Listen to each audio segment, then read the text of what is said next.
ആദ്യം പാകിസ്ഥാൻ താലിബാനെ സുഹൃത്താക്കാനായി ശ്രമിച്ചു. അഫ്ഗാനിസ്ഥാനിൽ വലിയ നീക്കങ്ങൾ നടത്താൻ ശ്രമിച്ചു. എന്നാൽ താലിബാൻ ഇന്ത്യയോടാണ് ഇണങ്ങിയത്, മെരുങ്ങിയത്. അവസാനം താലിബാൻ പാകിസ്ഥാനെ ആക്രമിക്കുന്ന ഒരു കാഴ്ചയാണ് നമുക്ക് കാണാൻ സാധിച്ചത്. പാകിസ്ഥാൻ യഥാർത്ഥത്തിൽ താലിബാനെ ഇന്ത്യക്കെതിരെ തിരിച്ചുവിടാനാണ് അവരെ അവിടെ പിന്തുണച്ചത്. എന്നാൽ താലിബാൻ ഇപ്പോൾ പാകിസ്ഥാൻ തന്നെ വലിയ കെണിയായി മാറുന്ന ഒരു സാഹചര്യമാണ് നിലവിലുള്ളത്.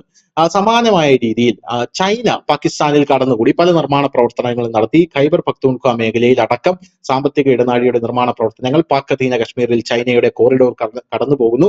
പോരാത്തതിന് ബെൽറ്റൺ റോഡിന്റെ ചൈനയുടെ ബെൽറ്റൺ റോഡിന്റെ പൊൻതൂവൽ എന്നറിയപ്പെടുന്ന പദ്ധതി, അതായത് ബീജിംഗിൽ നിന്നും ഡയറക്റ്റായി അറബിക്കടലിൽ വന്നു ചേരുന്ന ഒരു പാത, അത് ബലൂചിസ്ഥാനിലെ ഗ്വാദ്വാർ തുറമുഖത്തിലാണ് വരുന്നത്. ആ തുറമുഖത്തിന്റെ അടുത്ത് ഒരു വിമാനത്താവളവും ചൈന പണിതു. $265 മില്യൺ മുടക്കിയാണ് ചൈന ഇത് പണിതത്. പാകിസ്ഥാന്റെ ചരിത്രത്തിലെ ഏറ്റവും സൊഫിസ്റ്റിക്കേറ്റഡ് ആയിട്ടുള്ള, ഏറ്റവും മോഡേണിസ്റ്റിക് ആയിട്ടുള്ള ഒരു വിമാനത്താവളമാണ് അവിടെ ചൈന പണിതു കൊടുത്തത്. നമുക്ക് എല്ലാവർക്കും അറിയാം. അതിനിടയിലാണ് അവിടെ ബലൂച്ച് പ്രക്ഷോഭം വലിയ രീതിയിൽ ഉണ്ടാകുന്നത്. ചൈനീസ് തൊഴിലാളികൾ മരിച്ചു വീഴുന്ന ഒരു കാഴ്ച. ട്രെയിൻ റാഞ്ചുന്നു, ജാഫർ എക്സ്പ്രസ് ഒക്കെ റാഞ്ചി അവിടെ പട്ടാളക്കാരെ കൊന്നൊടുക്കുന്നു. പാകിസ്ഥാൻ മൂന്നായി പിളരാൻ പോകുന്നു എന്നുള്ള വാർത്തകളൊക്കെ പുറത്തു വന്നു. അതിനിടയിൽ ചൈനയിലെ എംബസികളും ചൈനയിലെ കോൾ സെന്ററുകളിലുമെല്ലാം പാകിസ്ഥാനികൾ തന്നെ ഓടിക്കേറി കൊള്ളയടിക്കുന്ന ഒരു സാഹചര്യവും ഉണ്ടായിരുന്നു. ഈ സാഹചര്യത്തിൽ ഇപ്പോൾ പാകിസ്ഥാനെ വരിഞ്ഞു മുറുക്കാൻ തന്നെ ചൈന ഒരുങ്ങിയിരിക്കുകയാണ് എന്നുള്ള റിപ്പോർട്ടുകളാണ് പുറത്തു വരുന്നത്. സുഹൃത്ത് ബന്ധമൊക്കെ മാറ്റി നിർത്തി ചൈന കോടിക്കണക്കിന് പിഴ ചുമത്തുകയും ഞങ്ങൾ പാകിസ്ഥാനിൽ ഇൻവെസ്റ്റ് ചെയ്ത സകല തുകയും ഞങ്ങൾക്ക് തിരിച്ചു വേണം എന്ന് പറയുകയും ചെയ്യുന്ന ഒരു സാഹചര്യം ഇപ്പോൾ സംജാതമായിരിക്കുകയാണ്. എന്തായാലും സുഹൃത്തായ ചൈന വലിയ പ്രതിസന്ധിയിലാക്കിയിരിക്കുകയാണ് പാകിസ്ഥാനെ.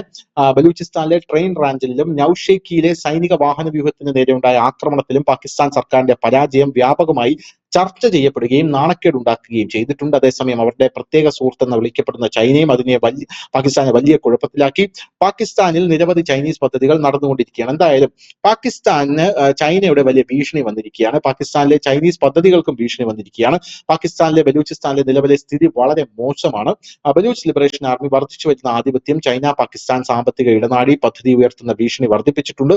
കോടിക്കണക്കിന് രൂപയാണ് ഈ പദ്ധതിക്കായി ചൈന ചെലവഴിച്ചത്. ഇന്ത്യയുടെ ദേശീയ സുരക്ഷാ ഉപദേശക സമിതി അംഗവും പാകിസ്ഥാൻ കാര്യങ്ങളിൽ വിദഗ്ധനുമായ തിലക് ദോഷവാർ പറയുന്നത് ചൈന ബലൂചിസ്ഥാനിൽ പ്രത്യേക സുരക്ഷാ ഉദ്യോഗസ്ഥരെ വിന്യസിക്കാൻ ആഗ്രഹിക്കുന്നു എന്നാണ്. എന്തായാലും ബലൂചിസ്ഥാന്റെ ഭൂമിശാസ്ത്രപരമായ സ്ഥാനം കണക്കെടുക്കുമ്പോൾ ഒരു സാഹചര്യത്തിലും പാകിസ്ഥാൻ അവിടെ ചൈനീസ് സൈന്യത്തെ വിന്യസിക്കാൻ കഴിയില്ല എന്നും ദേവാഷർ പറഞ്ഞു. ഗ്വാദ്വാർ പദ്ധതിയിലും അതിന്റെ റോഡ് പദ്ധതിയിലും ഉൾപ്പെട്ടിരിക്കുന്ന ചൈനീസ് ഉദ്യോഗസ്ഥർക്ക് സുരക്ഷ നൽകുന്നതിൽ പാകിസ്ഥാൻ പരാജയപ്പെട്ടു.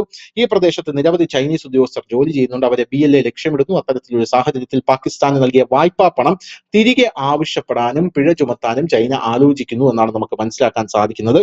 എന്തായാലും ഇങ്ങനെ ചൈന തിരിച്ച് പണം ചോദിക്കാനായി നിന്ന് കഴിഞ്ഞാൽ പാകിസ്ഥാന് മാൽദീവ്സിന്റെയും ശ്രീലങ്കയുടെയും ഒക്കെ ഗതി വരുമെന്നുള്ളത് നമുക്ക് എല്ലാവർക്കും അറിയാം. ശ്രീലങ്കയും യഥാർത്ഥത്തിൽ ചൈനയുടെ ഡെഡ് ട്രാപ്പ് എന്ന് പറയുന്ന ട്രാപ്പിൽപ്പെട്ടാണ് വലിയ രീതിയിൽ അസ്ഥിരതയിലേക്ക് പോയത്. കലുഷിതമായത് ആ രാജ്യം. ആ രാജ്യത്തെ പിന്നീട് കൈപിടിച്ചുയർത്തിയത് ഇന്ത്യയാണ്. ഇപ്പോൾ ചൈന ട്രംപിന്റെ വലിയ രീതിയിലുള്ള ഉപരോധങ്ങൾക്കും ഭീഷണികൾക്കും ഇടയിൽ ഇന്ത്യയുമായി കൈകോർക്കാൻ ഒരുങ്ങുന്ന ഈ സാഹചര്യത്തിൽ പാകിസ്ഥാനെ തഴഞ്ഞ് ചൈന വലിയ രീതിയിൽ പാകിസ്ഥാന് പിഴ ചുമത്താനും ഒരുങ്ങുമ്പോൾ താലിബാൻ എന്താണോ ചൈന താലിബാൻ ബന്ധത്തിന് എന്താണോ സംഭവിച്ചത്, അല്ലെങ്കിൽ പാകിസ്ഥാൻ അഫ്ഗാനിസ്ഥാൻ ബന്ധത്തിന് എന്താണോ സംഭവിച്ചത്, അതേ കാര്യം തന്നെയാണ് ഇപ്പോൾ ചൈന പാകിസ്ഥാൻ ബന്ധത്തിനും സംഭവിക്കാൻ പോകുന്നതെന്നാണ് നമുക്ക് മനസ്സിലാക്കാൻ സാധിക്കുന്നത്. ഇന്ത്യയോട് കൂടുതൽ അടുക്കാൻ ശ്രമിക്കുകയാണ് ഇപ്പോൾ ചൈന. എന്നാൽ പാകിസ്ഥാനെ ചൈന മുച്ചൂടും മുടിക്കാനും ശ്രമിച്ചുകൊണ്ടിരിക്കുകയാണ്. News desk news India Malayalam.